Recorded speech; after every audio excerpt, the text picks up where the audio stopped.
반갑습니다. 심심삼방이고요. 오늘은 2020년 8월 27일 매일 좋은 습관 만들기 8일째 되는 날입니다. 매일 책을 읽고 유튜브에 기록하기 100일 습관 도전하고 있는 중이고요. 지금 제가 읽고 있는 책은요. 민진홍 작가님의 땡큐 파워라는 책이고요. 어제에 이어서 오늘은 175쪽 21일 감사일지 작성 2주차에 대해서 계속 읽어가도록 하겠습니다. 21일 감사일지 작성 2주차 당연하게 여겼던 것들에 감사하기. 21일 감사일지를 쓰기 시작한 후 1단계인 7일까지는 조금 어색하고 힘들지만 시간이 지나며 서서히 익숙해질 것이다. 2주차 감사일지에서는 따뜻한 시선으로 나 자신과 주변을 바라볼 수 있는 감사의 마음과 그 마음을 습관화하는 것이 중요하다. 감사함을 표현하는 도구인 문장의 좋고 나쁨에 시선을 둘 필요는 없다. 표현 형식보다는 감사한 일을 찾는 것에 목적이 있음을 잊지 말아야 한다. 우리 삶에서 무언가 하고 싶다는 의지와 욕구는 정말 중요한 요소라 할 수 있다. 꼭 해야 하는 일이나 할 수 있는 일이 아니라 하고 싶은 일을 하면 사람은 몰입과 집중력을 발휘하게 된다. 그것이 아주 거창하거나 위대한 일이 아니더라도 무언가를 하기 위한 열정과 집중은 그래서 중요하다. 당신 안에 변화하고 싶다는 마음의 강도가 감사일지를 지속하는 힘을 만드는 것이다. 2주차 당연하게 여기고 살아온 것들에 감사하기. 8번째 날, 나 자신의 외부적 요소에 감사하기. 2주차의 시작점에서는 렌즈의 방향을 내 쪽으로 틀어야 한다.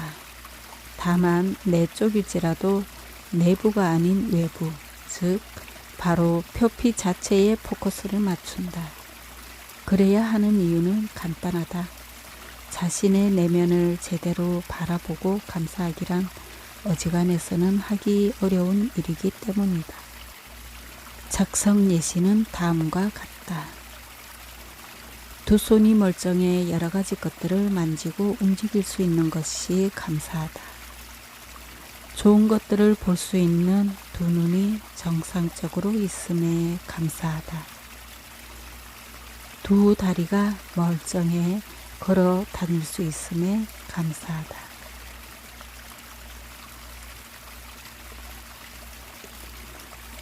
아홉 번째 날, 나 자신의 감각에 감사하기.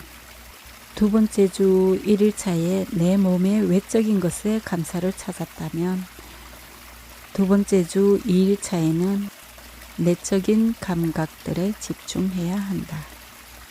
시선의 조리개를 좁게 조절해 안쪽으로 밀어넣는 것이다. 예시는 다음과 같다. 귀가 잘 들려 아름다운 노래소리를 들을 수 있어서 감사하다. 코가 있어 숨을 쉴 수 있기에 감사하다. 귀가 잘 들려 아름다운 노래소리를 들을 수 있어서 감사하다. 코가 있어 숨을 쉴 수 있기에 감사하다. 입이 멀쩡해 맛있는 것을 먹을 수 있어 감사하다.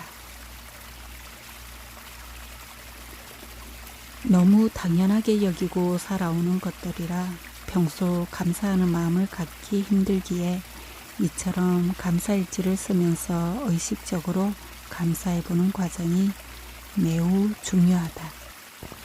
10번째 날, 신체적 요소가 아닌 심적, 정신적 요소에 감사하기. 이번에는 감정이나 정신적인 부분과 관련하여 당연하게 여기던 것에서도 감사를 찾는다. 추억이 될 만한 것들을 기억할 수 있어서 감사하다. 행복이나 사랑을 느낄 수 있는 감정이 있어서 감사하다. 여기서는 포커스가 내부 감각에서 더 안쪽으로 들어간다. 나 자신에 관련된 것들이지만 남들과 직접적인 비교를 할 수 없기에 더더욱 감사의 대상으로 생각해 볼 기회가 없었던 것들. 하지만 삶을 더 풍요롭게 해주는 것들이기에 응당 감사의 대상으로 삼을만 하다. 11번째 날. 가족에 대해 감사를 찾는다. 1주 4일 차에는 나 자신에게 얼마나 큰 영향을 미치는가가 감사의 이유에 있어서 큰 비중을 차지한다. 즉, 가족이 이러이러해 나에게 직접적인 영향이 있으므로 감사하다는 의미가 컸다면 이번에는 그 자체로 감사해보는 것이다. 부모님이 무사히 살아계셔서 감사하다. 가족 중에 크게 아픈 사람이 없어서 감사하다. 가족 모두 한 사람 몫이라며 살아가고 있는 것에 감사하다. 여기서 만약에 라는 가정을 넣어 정반대의 상황들을 생각해 본다면 아마 감사하는 마음이 더욱 커질 것이다. 가족에 소홀했던 사람도 다시 한번 가족에 대한 고마움을 느껴볼 수 있게 하는 과정이다.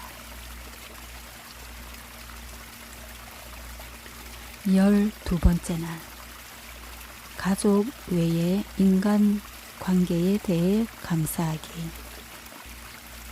2주 5일차에 돌아보는 인간관계는 내가 의식하지 않고 지냈을 가능성이 큰 감정의 영역이 더 깊게 포함된다. 즉, 어떤 사람과 이러이러한 관계로 인해 내가 이런 감정을 느끼고 있다는 점에 포커스를 맞춰보자. 어려울 수도 있지만 꼭 필요한 과정이다. 감사의 대상이 되는 상대와 그 사람에 대한 나의 감정을 다시금 되새겨 볼 수 있기 때문이다. 사랑하는 사람이 곁에 있어서 감사하다. 언제든 고민을 털어놓을 만한 친구가 있어서 감사하다. 힘들게 일하고 퇴근한 후에 함께 술 한잔 기울이며 기운을 북돋아주는 동료가 있어서 감사하다.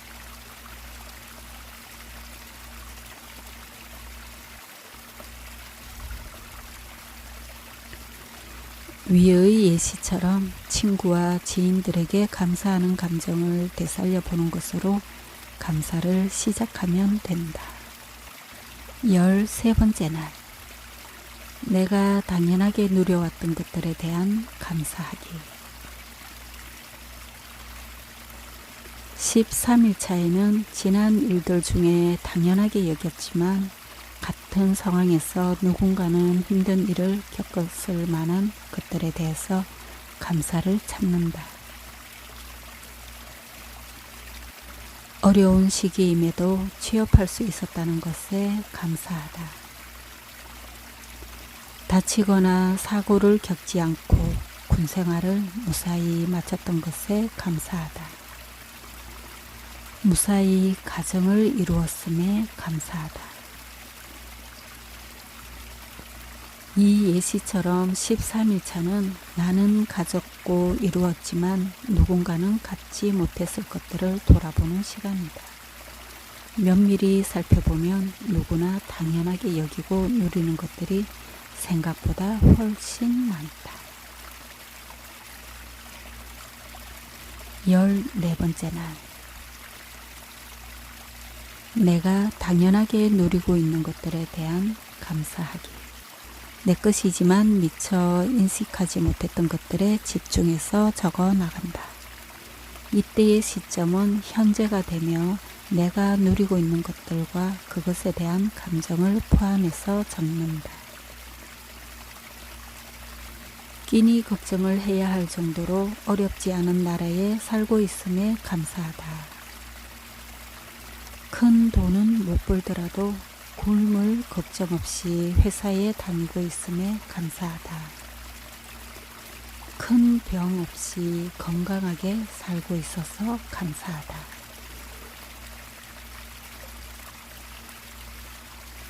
시간이 지나면 기억은 변할 수 있다.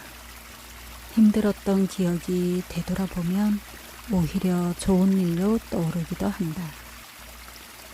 과거는 미화되기 마련인 것이다. 사람은 과거를 돌아볼 때보다는 현재를 직시할 때 좀 더 솔직하고 정확한 시선을 가질 수가 있다. 더군다나 응당 당연히 누려야 할 것으로 생각하게 될 가능성이 높다. 그래서 자신의 현재에 대해 감사하는 게 비교적 어려워지는 것이다. 따라서 이는 14일차에 시도하는 것이 합리적이라 생각한다. 네, 오늘은요. 감사를 습관화하는 21일 감사일지 작성 노하우 중에 2주차에 대해서 읽어드렸고요. 내일은 마지막 3주차에 대해서 계속 읽어나가도록 하겠습니다. 네, 오늘 하루도 마무리 잘 하시고요. 편안하게 쉼하시고요.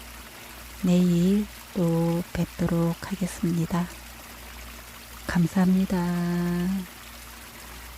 사랑합니다.